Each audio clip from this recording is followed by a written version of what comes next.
So about 2018, I think it was. It could have been 2017 at CHVN. We were sitting and we were talking about what are like classic Winnipeg Christmas traditions that we could tell the story of and give people a little bit of history on. And first thing that came to my mind was it was Great West Life at the time, now Canada Life. And every year they put up the display of the three wise men riding their camels and following the star. And so we decided to reach out to Great West Life and tell the story of the wise man.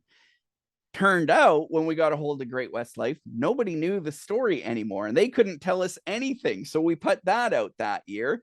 And then lo and behold, we found the artist through that story and we got to talk to the person that designed them. And we reshared that story the other day. And Betty, you added a nice little piece in the comments there saying, I know more of the story. And it turns out you actually know the carpenter who built those wise men and camels. Tell us who he was, Betty.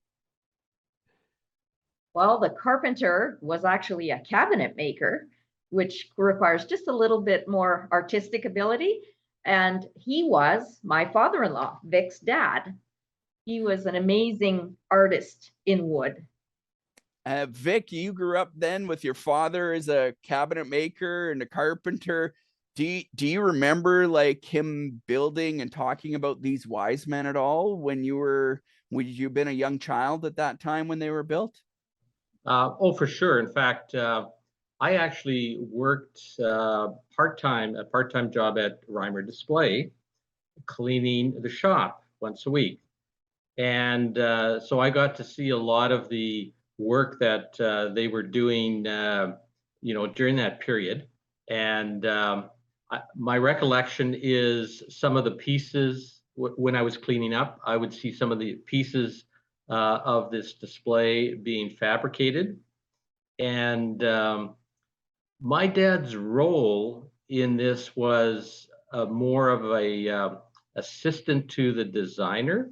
Like the designer did a lot of the work, but my dad was quite a creative problem solver. And so whenever they ran into problems with fabrication or whatever, he would be called on to find a solution. And so when I read your article back in, I think it was 2018, and I saw that and I figured, wow, this is amazing. If my dad was still around, he would have been just delighted to see this story because he was a very religious man. Yeah. And, so this display was, it meant a little more than a lot of the stuff that he worked on at Reimer Display at the time. Yeah, a lot more than just like a window display in a store on Portage Avenue of whatever wares they were selling kind of thing. Hey, yeah. Did he ever come home and be like, you won't believe like the thing they've got me building now, these giant camels, or he was like pretty excited about it then?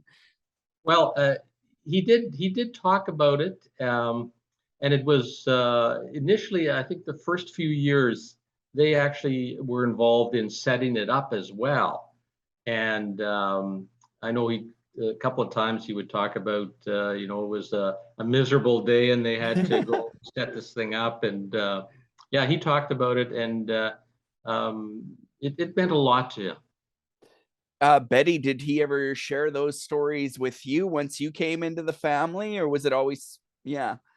Well, I heard about that he had done this. I didn't hear a lot of stories about it, but there were so many other things that he did as well. So, like I had said in my post, he built a home for himself and his wife in North Kildonan after many, many years of living in the West End. And then after that, before that, he had helped us build a house in Dauphin. We moved back to Winnipeg. We built another house. He built one for his daughter. So, his craftsmanship is everywhere. That's really We're neat. really grateful for that. Vic had mentioned his faith before. Tell us a little bit about his life and his faith, you guys. Well, he immigrated from Russia to South America and then eventually to Canada back in 1956, he immigrated to Canada. And coming from Russia through that period of time, those were fairly tough times. And when he finally immigrated to Canada, he said he arrived in Canada with three things, and that was three kids, the clothes on their backs, and a debt of about $2,000. Wow. So they were tough life, and as many immigrants experienced during those periods, and it was his faith that really kept him grounded through all these difficult times, and he made a wonderful life for his family here in Canada. And he was a man of sound principles, integrity, and an extremely generous individual. And he was always there to help. And go ahead, Betty. Were you going to say? I'm going to flesh out the story a bit. Yeah. He was the only child of two folks of a father who ended up having three wives, because in that time, if you had children, you had to have a mom for them, right? So when one mom died, you had to blend the family. So there were a lot of kids connected with dad's father. Anyways, many of them were killed in the uprising and stuff, and dad ended up being conscripted to the German army, which caused huge issues for him. And Russia, the area of Russia was actually Ukraine. So not like the Russia that we know today. Yeah. So, and then he met mom in Germany at a wedding, and they came to love each other in less than a year. And then mom's family went to Paraguay, and they went in spring, and dad followed in October, and they were married in December. Wow. It was a man of purpose. That's a great love story. Hey, did they kind of like live that out over the years? You got to I just picture this Oma and Opa, right, that had that quiet display of affectionate love always. Is that correct in what I'm imagining? Yeah, it wasn't really, it wasn't like physically available for us to see, but they always kissed each other goodnight. And in their actions toward each other, they were always kind. So they lived in Paraguay. I never say that right. And then they came to Winnipeg. How did they wind up coming to Winnipeg and Manitoba? Well, they actually landed in St. Catharines initially, and because we had some relatives there, and then I don't recall exactly why they ended up here. Maybe they did have some relatives here as well, and I guess probably they secured some work for him initially, and so the rest is history. Where did he go to church here in Winnipeg? At Sargent Mennonite Church, and they've been there, or they were there for their entire life. Can I go in? Yeah, sure. Oh, they were actually, when Sargent Avenue Mennonite Church began, it was originally called Mission Church, Mennonite Mission Church or something, on Furby Street, and they were actually caretakers there. So that was a place for them to live, as well as income for mom while dad worked outside the home. Then Sargent built the building that we're in now on Sargent and Garfield in 1959, and they moved there to be the caretakers so that mom would have an income and dad would be able to work outside the home again. So then they bought a house half a block away from the church, and he still remained, I don't know if you know the word Hausvater. It's like the person who shovels the snow, opens the church, makes sure everything's running. And they were no longer the cleaners, but made sure all that worked. And now we have our own CHVN connection, because Sargent Mennonite Church is where Colleen Hood grew up going to church. That's right.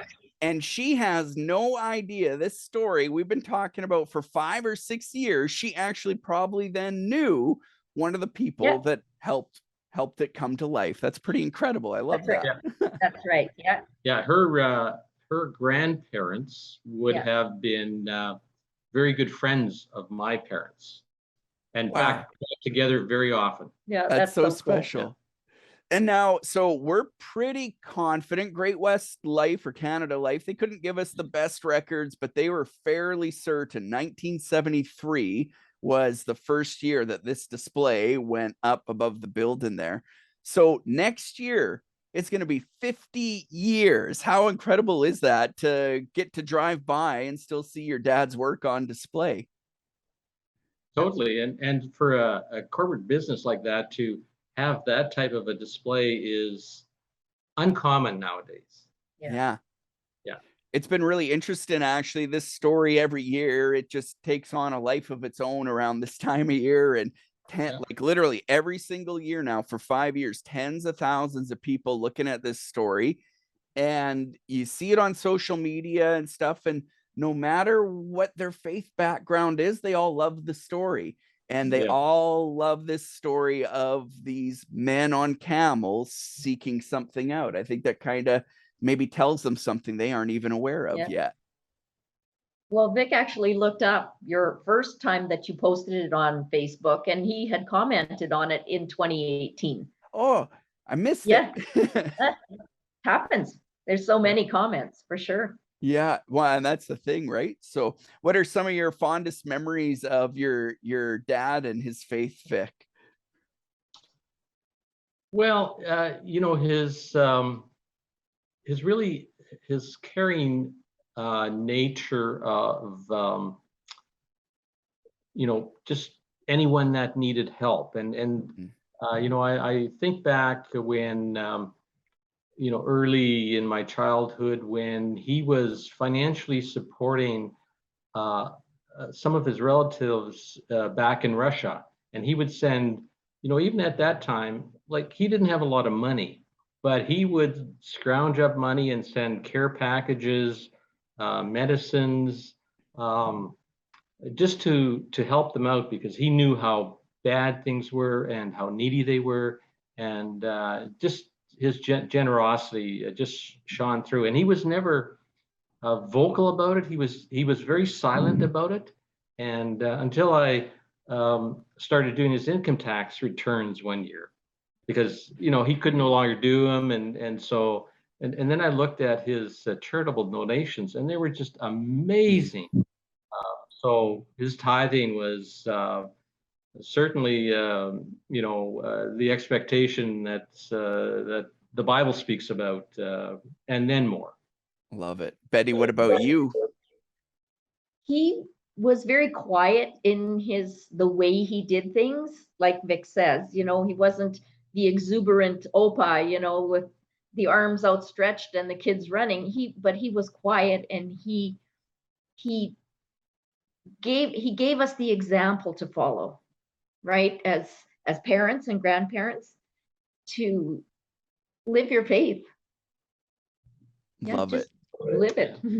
One thing he also told me that I used to accompany him on some of his jobs when he went out. He did some private jobs, so he would take me along, and I would sit there semi-bored while he was doing his work. And he was he did such fine workmanship. And I remember him telling me, he said, you know what, a true craftsman is not one that just is able to build something nice and build it well, but somebody that can actually, if they make a mistake, they can correct it in a way that nobody will ever know that error was there. And so that's something that really stuck to me in many ways, even when I, you know, built my own house and did my own furniture building, that I would always think back to that when I ran into a snag or something. And I figure, okay, now I got to work at this. And it was one of solving a problem, whether it was, you know, a business problem or whatever, stick to it and work at it until you solve it. And that was interesting advice that really stuck to me. What do you think when you drive by and see that display? Like, what's that like to drive by and see your dad's work up there still, and with no mistakes evident from Broadway and Osborne? Yeah, well, it always brings back memories of that time of my life when that event was taking place, and we shouldn't forget the credit to the designer of it, which Suzanne Gauthier, and I remember him actually speaking highly of her. She was this at the time young graduate student, and sometimes older people kind of look, they don't necessarily expect them to do a lot, but he spoke very fondly of her work and her creativity. So he appreciated that. Nice. Anything else you want people to know about the story of the wise men and the camels, or about his faith? No, they followed the star. Yeah. I mean, we need to also follow the star, who is our savior, because in the end, then we'll all be on. Now I'm tearing up, but yeah, that's what your faith is. It's your life and your heart, and we'll be reunited. Yeah, what a great thought too. I know he did pass away 5 years ago, I believe you told me in the emails you had sent, but passed away sure in his faith. Definitely. Definitely confident in his faith. And it wasn't always like that, because part of his life story is that he didn't really get a lot of biblical teaching, because they couldn't have church or Sunday school or anything in Ukraine when he was growing up. All he had is what his family, his mom, could teach him at home. And he was baptized in Germany before they left for Paraguay. And like turmoil in his life, like crazy, right?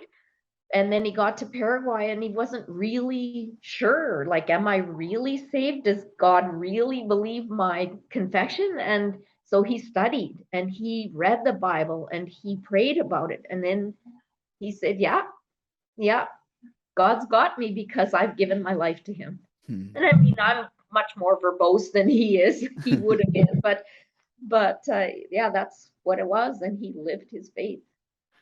I love it. And now I think we finally have the whole story to this mystery that we've been piecing together bit by bit for years now. What a wonderful ending to the story. Thank you, Vic and Betty, for sharing with us. Oh, thank you, Mike, for your interest.